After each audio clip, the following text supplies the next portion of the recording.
You know, in our fallen human nature, we tend to covet things like success and possessions. We like to be rich and famous and powerful.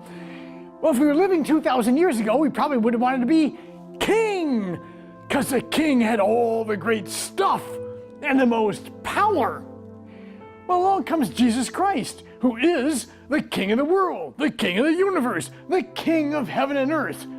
But he didn't live like a king. He didn't live in a palace. No, he was homeless, roaming from town to town, staying with different people, going off in the mountains, sleeping at night. He didn't have the army of a king. No, he hung with a small group of fishermen and tax collectors. And yet, he was condemned to death for saying he was a king. Remember? Are you the king of the Jews?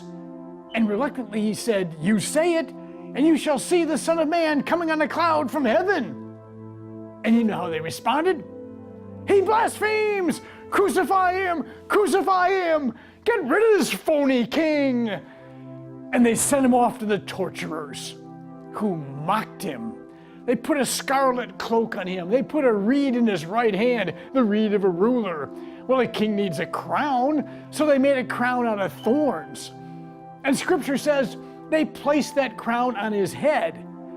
But they must have gone much farther than that, because if they just placed it on his head, it would have fallen off when he kept falling carrying the cross.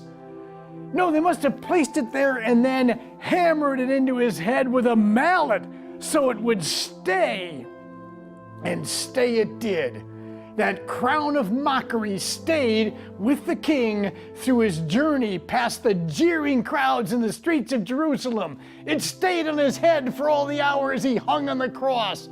The thorns embedded in his skull, causing blood to flow down the face of the true king who suffered for us, his poor, totally unworthy subjects.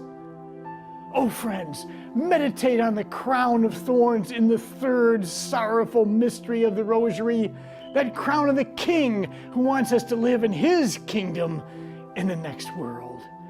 Remember, friends, moments matter, make a difference, and live the joy.